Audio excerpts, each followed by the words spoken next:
And you thought your family get-togethers were memorable.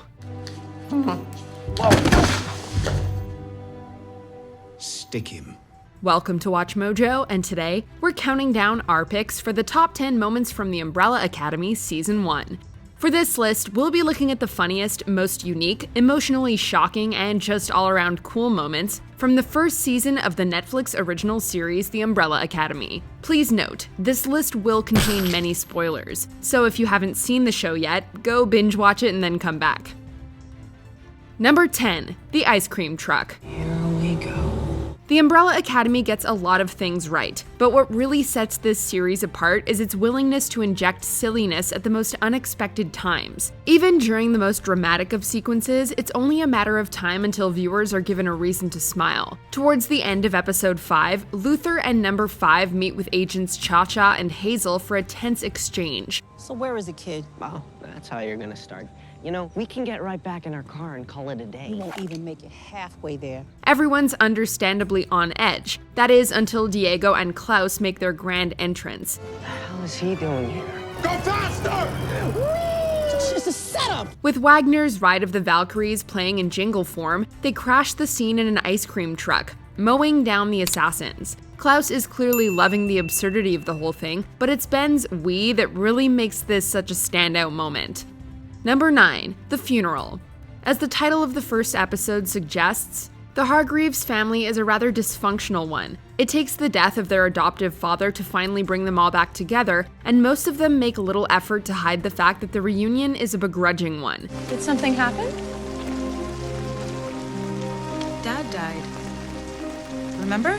Oh, yes, of course. This moment in particular works as a perfect introduction to the series' dark sense of humor. When Luther pours out their father's ashes, the lack of wind, coupled with the rain, makes the whole thing painfully underwhelming, eliciting cringes all around. Probably would have been better with some wind.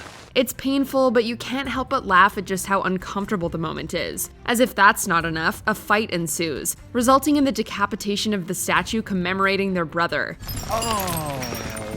And there goes Ben's statue. Meet the Hargreaves. Number 8, Hazel versus Chacha. When we first meet this pair of agents, they seem like a good team, if somewhat prone to error. Here you go. Room 225. What about the other room? Only one room was booked. But when Hazel falls for a local woman working at Gritties Donuts, he attempts to start a new life. And to say that Chacha feels betrayed is an understatement. She kidnaps Agnes and dangles her in front of Hazel, literally. I told you I was gonna make you watch your girlfriend die.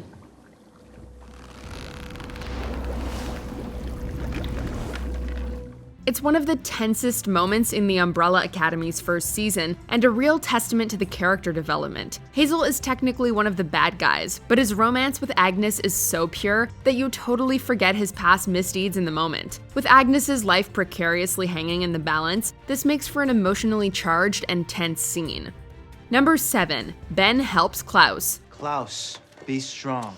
This could all be yours for the low, low price of telling us everything. Sadly, not all of the Hargreaves children made it to adulthood. Thanks to Klaus's unique ability, however, Ben is still very much around, even if his siblings can't see him. As it turns out, Klaus's drug addiction largely stems from an attempt to block out the spirits that follow him, including his brother. Klaus, breathe. You're in the worst of it now.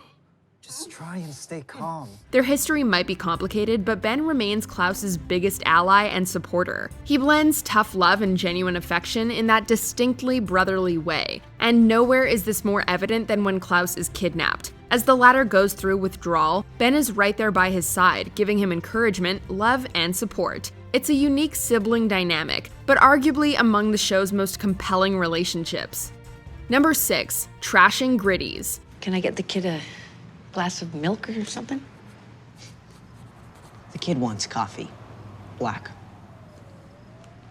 Cute kid. Hazel and Chacha are many things, but subtle is not one of them. Only someone as disconnected as Klaus could remain blissfully ignorant to their trademark trigger-happy approach. Though the shootout in the Hargreaves home is a great moment, our favorite straightforward action sequence from the first season remains the throwdown at Gritties in the first episode. That was fast. Thought I'd have more time before they found me. Number 5 finds himself utterly surrounded by heavily armed men. But here's the thing, while he might not look old enough to order coffee, Number 5 has got decades worth of experience. Everything he touches turns into a weapon, and using his abilities, he absolutely wrecks the henchmen as they wreck Gritties. Consider yourself warned. This scene's not for the squeamish. Number 5, Vanya versus Alison. Okay, so remember how we all thought that Vanya was this big disappointment to Mr. Hargreaves, who never manifested powers? Well, it turns out that she does have powers, and that she was forced to forget that fact for the safety of herself, her family, and the world. Turns out I've had them all this time. It's weird, huh?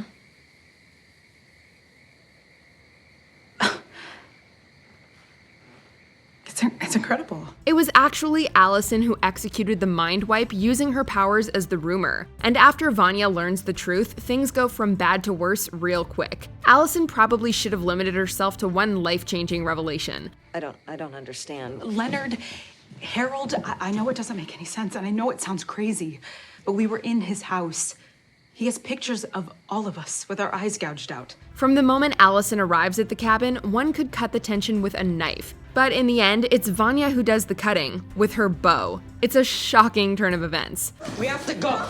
I can't just leave her. We have to go now. Number 4, Vanya destroys the mansion. So what the hell is going on? Those explosions coming. Vanya, you need to get to safety. Vanya naturally feels awful about nearly killing her own sister, but she feels even worse when she realizes that Alison was telling her the truth about Leonard. Or should we say, Harold Jenkins. Suffice it to say, her manipulative boyfriend is made to suffer for his misdeeds. It's the sort of scene that's hard to watch but also impossible to look away from. Though it's quite the show of power, Vanya murdering Harold is just an appetizer.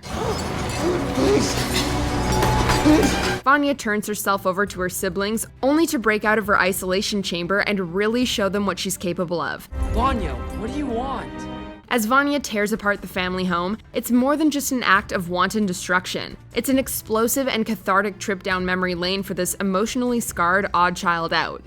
Number 3, the dance. When a family's squabbling, mourning the death of their father, and there's dramatic classical music playing, an upbeat dance party is just about the last thing you'd expect. But hey, this is a series that takes great pleasure in defying expectations. The Hargreaves might not be very good at communicating with one another, but after having all retreated to different rooms of the house, they indirectly bond by rocking out to I Think We're Alone Now by Tiffany. They all cut loose and they do not hold back. The typically self-serious Diego showcases some especially surprising moves. But as is so often the case, it's Klaus who steals the show by dancing with their dad's urn. Seriously, feel-good moments don't get much better. Number 2, Vanya's solo. Vanya might not think of herself as gifted, but it's clear from the outset that she's an incredible violinist. When her musical ability is paired with her newly rediscovered superhuman powers, however, the results are awe-inspiring and downright terrifying to behold. Her siblings ambush her mid-performance, which goes just about as badly as you'd expect.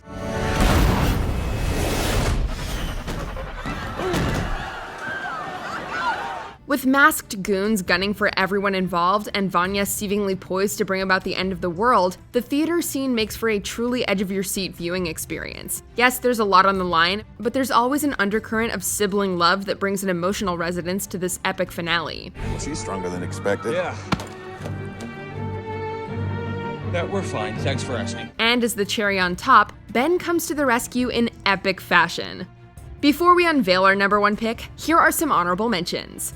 Department Store Melee and Saving Dolores.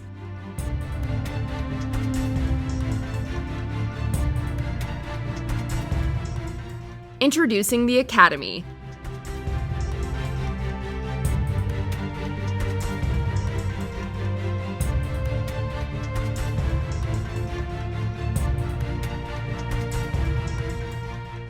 The Other Dance. The Bowling Alley. Who the hell are these guys? Maybe they're here for Kenny's birthday. No, I'm pretty sure they're here for us. An interesting development, and Klaus being Klaus.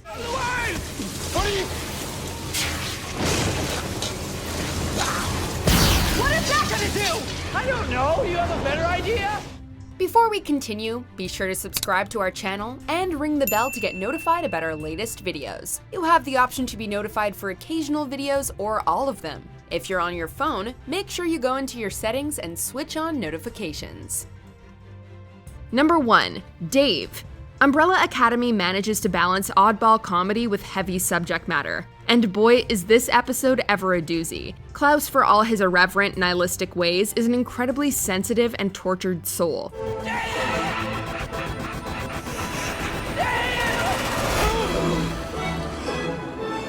Though he often acts like he lives exclusively to get high, when he's unwittingly sent back to the Vietnam War, he finds love and genuine happiness with a man named Dave.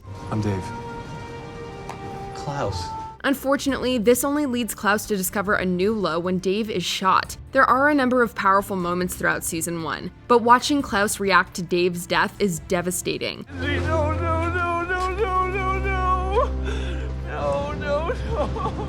The scene in the trenches is tough, but it's Klaus's ongoing pain and his attempt to see Dave by getting clean that really hits home. Do you agree with our picks? Check out this other recent clip from WatchMojo, and be sure to subscribe and ring the bell to be notified about our latest videos.